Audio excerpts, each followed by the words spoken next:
하나님의 말씀 마태복음 27장 계속해서 봅니다. 오늘은 11절로 26절까지 보겠습니다. 마태복음 27장 11절로 26절 찾으시는 대로 한 목소리로 봉독합니다. 예수께서 총독 앞에 섰음에 총독이 물어 이르되 내가 유대인의 왕이냐? 예수께서 대답하시되 내 말이 옳도다 하시고 대제사장들과 장로들에게 고발을 당하되 아무 대답도 아니하시는지라. 이에 빌라도가 이르되 그들이 너를 쳐서 얼마나 많은 것으로 증언하는지 듣지 못하느냐 하되 한마디도 대답하지 아니하시니 총독이 크게 놀라워하더라. 명절이 되면 총독이 무리의 청원대로 제수 한 사람을 놓아주는 전례가 있더니 그때에 바라바라 하는 유명한 제수가 있는데 그들이 모였을 때에 빌라도가 물어 이르되 너희는 내가 누구를 너희에게 놓아주기를 원하느냐 바라바냐 그리스도라 하는 예수냐 하니 이는 그가 그들의 시기로 예수를 넘겨준 줄 알미더라. 총독이 재판석에 앉았을 때에 그의 아내가 사람을 보내어 이르되 저 옳은 사람에게 아무 상관도 하지 마옵소서. 오늘 꿈에 내가 그 사람으로 인하여 애를 많이 태웠나이다 하더라. 대제사장들과 장로들이 무리를 권하여 바라바를 달라 하게 하고 예수를 죽이자 하게 하였더니 총독이 대답하여 이르되 둘 중에 누구를 너희에게 놓아주기를 원하느냐 이르되 바라바로소이다. 빌라도가 이르되 그러면 그리스도라 하는 예수를 내가 어떻게 하랴? 그들이 다 이르되 십자가에 못 박혀야 하겠나이다. 빌라도가 이르되 어찌미냐 무슨 악한 일을 하였느냐? 그들이 더욱 소리질러 이르되 십자가에 못 박혀야 하겠나이다 하는지라. 빌라도가 아무 성과도 없이 도리어 밀란이 나려는 것을 보고 물을 가져다가 무리 앞에서 손을 씻으며 이르되 이 사람의 피에 대하여 나는 무죄하니 너희가 당하라. 백성이 다 대답하여 이르되 그 피를 우리와 우리 자손에게 돌릴지어다 하거늘. 이에 바라바는 그들에게 놓아주고 예수는 채찍질하고 십자가에 못 박히게 넘겨주니라. 아멘. 오늘 본문에는 그 유명한 빌라도 법정에 대한 이야기가 있습니다. 빌라도가 결국 예수를 십자가에 못 박는 일에 가담하게 됩니다. 이것은 죄인 아닌 죄인을 십자가에 못 박는 그런 재판입니다. 생각하면 참으로 어이가 없는 일입니다. 하나님의 아들을 전혀 죄가 없는 사람을 가장 큰 죄인으로 만듭니다.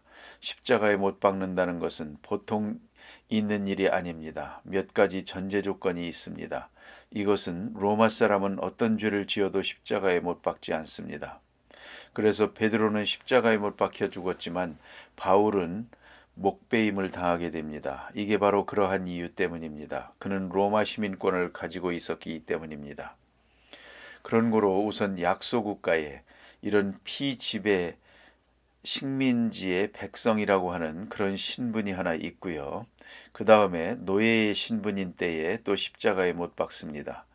또 로마를 향해서 반정치, 반정부적인 그런 반란을 일으켰을 때, 밀란을 일으켰을 때, 다시 말하면 이런 죄 저런 죄 혹은 도둑질이나 강도나 이런 것 가지고는 십자가에 못 박지 않습니다. 이건 정치적인 문제가 함께할 때입니다. 사람을 죽였든지 그런 개인적인 죄만이 아니라 정치적 이유가 있을 때에 이렇게 십자가에 못 박게 됩니다. 그래서 이 십자가에 못 박는다는 것은 한 사람을 처형한다는 의미만 있는 게 아니고요. 이 죄를 만방에 고한다는 것입니다. 그래서 사람들이 많이 다니는 길거리에 십자가에 못 박아 세워놓아서 이러한 죄인은 이렇게 죽인다. 일벌백계주의로 이렇게 함으로써 많은 사람들이 보고 두려워하면서 떨고 다시는 그런 일들을 못하게 하려는 것입니다. 그런 중요한 의미가 있습니다. 우리가 조선시대에 사극에 봐도 이런 장면들을 많이 목격을 하게 되죠. 같은 것입니다. 그런 거로 한 죄인이 처형당했다는 것만이 아니라 모든 죄, 우리가 지을 수 있는 모든 죄가 다 합쳐져서 가장 중한 죄인을 처형하는 방법, 그것이 십자가의 처형 방법입니다. 그런데 오늘 빌라도가 십자가에 못 박도록 하기 위해서 예수를 재판하고 판결을 하게 됩니다.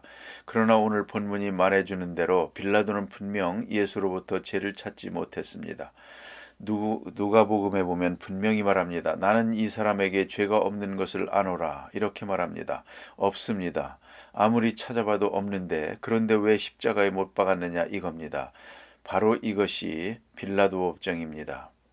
그만큼 빌라도는 지금 잘못 가고 있는 것입니다. 오늘 본문에 아주 재미있는 얘기가 하나 있죠. 예수를 재판하는 그 현장에 부인이 사람을 보내서 이 옳은 사람에 대하여 아무 상관하지 마십시오. 내가 그 사람 때문에 간밤 꿈에 많은 괴로움을 당했습니다. 라고 말합니다. 그 부인의 충고가 있습니다. 그러니까 더더욱 예수를 놓아줘야겠다고 생각을 했습니다. 그러나 저는 놓지 못했습니다. 그런데 궁금한 것은 도대체 빌라도의 부인이 어떤 꿈을 꾸었을까? 이에 대한 전설은 이렇습니다. 수많은 사람들이 일제히 소리를 지르는데 빌라도에게 고난을 받으사 그 소리가 들려왔다는 것 아닙니까? 그럴 것 아니겠습니까? 지금까지 2000년 동안 사도신경을 외우면서 빌라도에게 고난을 받으사 십자가에 못 박혀 죽으시고 그 많은 사람들의 소리가 한꺼번에 모여 보세요. 어떻게 되겠나? 사실 빌라도는 억울한 면이 있거든요. 이렇게 예수는 완전히 빌라도의 이름으로 죽임을 당하게 되거든요. 그러니까 이런 소리를 듣고 이게 웬일인가? 아무도 오늘 재판 조심하라고 사람을 보내서 부탁을 했는데도 불구하고 그는 놓을 수가 없었습니다. 오늘 본문을 자세히 보면 빌라도는 계속 예수를 놓아주려고 합니다. 예수에게 죄를 찾지 못했음을 말합니다. 조금 성서 해석학적인 문제입니다. 여기 11절 말씀을 눈여겨보시기 바랍니다.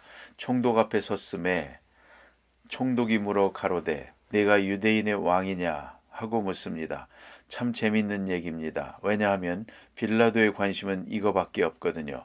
그가 메시아인지 아닌지 그런 종교적인 문제에 대해서는 알 바가 아니요. 그가 무슨 일을 했든지 그건 중요하지 않습니다. 자기가 생각하는 것은 오직 정치적 안정입니다.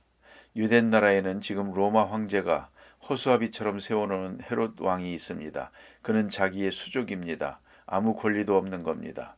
로마 황제가 다스리고 있고 그것을 대신하여 여기에 와 있는 총독이 실질상 주인입니다. 그리고 백성들을 위해서 호수아비처럼 하나 세워놓은 게 있습니다. 그건 자기 수족인데 이제 유대 나라에 또 왕이 일어났다면 누구든 간에 그건 로마에 대한 반란입니다. 정치적인 반역이기 때문에 죽일 수 있는 명분이 섭니다. 그런 거로 빌라도의 관심은 오직 이것뿐입니다. 내가 유대인의 왕이냐 그랬습니다. 뒤에 봅니다만 예수를 십자가에 못 박을 때에도 십자가 위에다가 팻말을 붙였습니다. 유대인의 왕이라고요. 예수는 유대인의 왕이다. 그 죄목으로 처형하게 됩니다. 오늘 여기서 내가 유대인의 왕이냐고 묻습니다. 다시 돌아가서 이제 본 말씀을 생각해 보십시다. 가야바가 공회 앞에서 예수를 재판할 때, 그러니까 유대 사람들끼리 모인 사내들인 공회의 재판에서 가야바가 묻는 것입니다. 26장 63절입니다. 내가 하나님의 아들 그리스도인지 우리에게 말하라 하고 묻습니다. 내가 그리스도인지 우리에게 말하라. 제사장의 관심은 그것뿐입니다. 그가 메시아인가 아닌가? 우리가 기다리고 있는 정치적 메시아 그분인가? 여기에 대한 관심이 있습니다. 그래서 가야바의 관심은 메시아에 있고 빌라도의 관심은 유대인의 왕에 있는 것입니다. 그 이유는 다 자기 자신에게 있는 것이죠. 제사장 가야바는 저가 메시아냐 아니냐 하는 종교 문제에 관심이 있고요. 빌라도는 오로지 정치 문제, 유대인의 왕이냐 아니냐 하는 그런 문제에 관심이 있어서 이렇게 내가 메시아냐 묻고 여기서는 또 유대인의 왕이냐 하고 묻습니다. 대답을 들어보십시다. 예수님의 대답은 다 같이 내가 말하였느니라 라고 말합니다. 내가 말하였느니라. 이 말의 뜻이 뭡니까? 오늘 여기 빌라도의 대화 중에도 우리가 알 수 있습니다. 내가 유대인의 왕이냐? 내가 말하였느니라. 그렇다면 이것이 긍정적인 대답이라면 오 그래? 혼자서 자처하고 다니는구만. 혁명을 일으키려고 하는구나. 이건 죽을 죄인이다. 저거 처형해라. 이렇게 됩니다. 당연합니다. 그러나 내가 말하였느니라 하는 말을 빌라도가 듣고도 저 사람에게 죄가 없다. 저 사람에게 유대인의 왕이라고 하는 정치적 죄가 없다고 말을 합니다. 그리고 놓아주려고 합니다. 이건 무엇을 말하는 것입니까? 내가 말하였느니라 하는 말의 뜻은 문자 그대로 내가 말했다 이겁니다. 나는 아니다 이거죠. 너희들이 그렇게 생각하고 있는 것이다. 좌우간 여기서 분명히 생각해야 됩니다. 내가 유대인의 왕이냐? 내가 말하였느니라. 이 말은 그 왕이라고 하는 개념, 내가 생각하는 개념대로는 그러하다. 그러나 나는 아니다. 내가 생각하는 그 왕은 아니다. 이런 말을 하게 되는 것입니다. 어쨌든 빌라도는 이 말을 듣고도 놓아주려고 애를 씁니다. 또 제사장들이 이 사람을 시기하고 질투해서 잡아왔다는 사실도 알고 있습니다. 그런데 문제가 어디 있느냐? 빌라도가 실수한 것은 자기에게 주어진 직권이 공의를 집행하는 것입니다. 옳은 건 옳고 그른 건 그르다고 판단해야 하겠는데 빌라도가 지금 자기 지위에 대해서 생각을 합니다. 의인이냐 죄인이냐. 의인을 죽이는 죄는 엄청난 것이거든요. 밀란이 있느냐 없느냐의 문제가 아닙니다. 의인이냐 죄인이냐의 문제죠. 우리는 그 결과에 대해서 인간적으로 생각해서 이게 얼마나 많은 사람들에게 이득이 있을까, 뭐 밀란이 있을까 없을까 이 생각만 하는 것입니다. 그래서 밀란이 있으면 자기 목이 달아나거든요. 자기는 치안을 맡아가지고 여기 와 있으니까요. 그저 밀란 없으면 좋고 평화로우면 좋고 조용하면 좋고 그래야 나도 살고 이것뿐입니다. 이보다 더 중요한 것은 의인이냐 죄인이냐 이겁니다. 더구나 하나님의 아들을 죽인다는 것은 엄청난 죄가 되는데도 불구하고 이 생각을 못한 것입니다. 이걸 우리가 생각해야 합니다. 인도의 간디가 망국론을 말하는 것을 볼 수가 있는데요. 나라가 망한다. 그러면 어떻게 되면 망하느냐? 첫째가 뭐냐? 원칙 없는 정치 그랬습니다. 원칙 없는 정치. 원칙이 먼저지 번영이 먼저가 아닙니다. 잘 산다 못 산다 문제가 아닙니다. 바르게 사는 게 문제죠. 돈을 버느냐 못 버느냐 문제가 아닙니다. 옳으냐 그르냐의 문제가 있는 것이죠. 바로 여기에 빌라도가 우리를 대신하고 있는 것입니다. 빌라도는 밀란을 꺼렸습니다. 평화를 생각했습니다. 시끄러워지는 것 싫습니다. 그러기 위해서라면 의인이건 죄인이건 내 알 바 아니요. 죽여버려까지 거. 그리고 조용하면 좋겠다고 생각했습니다. 그래 조용해졌습니까? 이걸 잊지 말아야 합니까?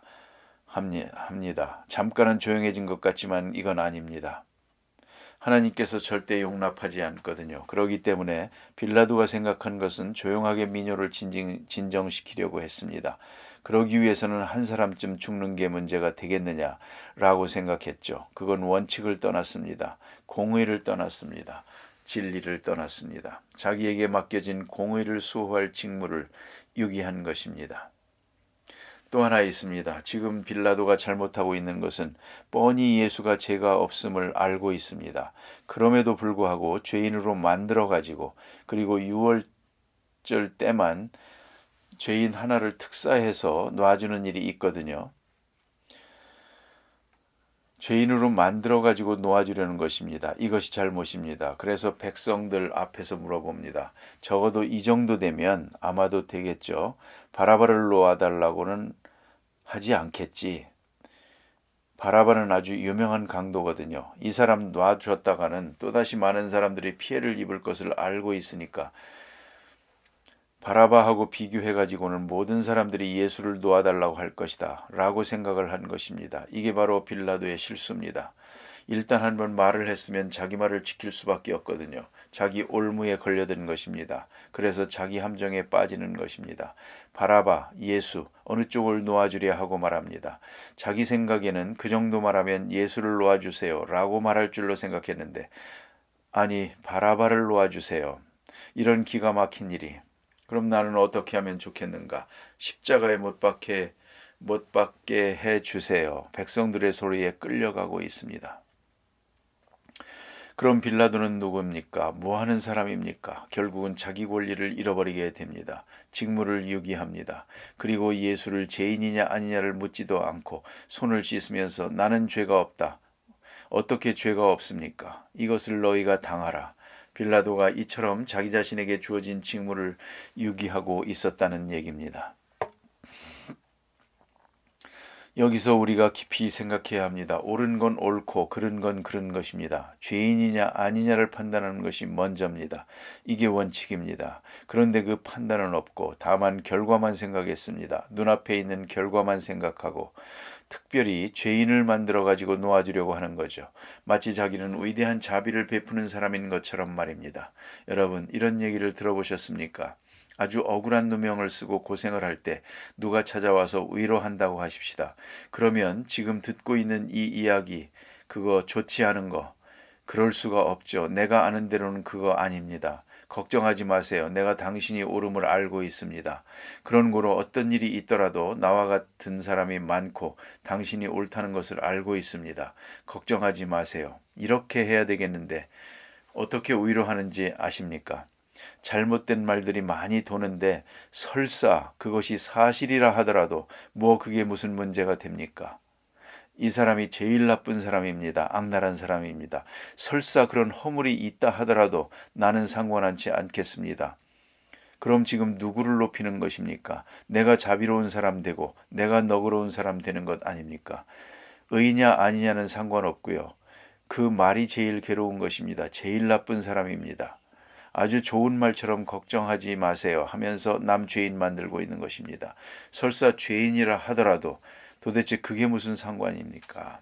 참으로 못된 사람입니다. 여러분, 그걸 잊지 말아야 됩니다. 그런 말은 하지 않는 것이 좋습니다. 바르게 내가 믿기는 이렇습니다. 당신은 허물이 없소. 그렇게 말해야 그게 옳은 말이고 또 위로가 될 텐데 그 돌아다니는 말이 전부 설사 사실이라 한들 어떻습니까? 하면 되겠습니까? 그리고 용서하겠다는 겁니다. 여러분, 말 한마디가 얼마나 중요한지 알아야 되겠습니다. 이러한 말은 바로 빌라도의 마음입니다. 멀쩡한 사람 죄인 만들어가지고 자기의 자비로 용서하겠다는 겁니다. 언제나 말은 책임을 지는 것이고 내 명예와 내 공의까지 거기에 얹혀서 말하는 것입니다. 이렇게 간사하게 죄인 아닌 사람을 죄인 만들어가지고 그 다음엔 자기의 자비와 긍휼로 용서하겠답니다. 이 재주부리다가 빌라도는 당한 것입니다. 어떻게 해요? 영영 예수를 십자가에 못 박은 사람으로 남은 것이죠. 이걸 잊지 말아야 합니다. 그런 거로 언제나 바르게 옳은 건 옳고 그른 건 그른 것이요. 자기에게 돌아오는 이득을 먼저 계산하는 동안 빌라도는 본의 아니게 예수를 십자가에 못 박는 엄청난 죄를 범하게 된 것입니다. 기도하십시다.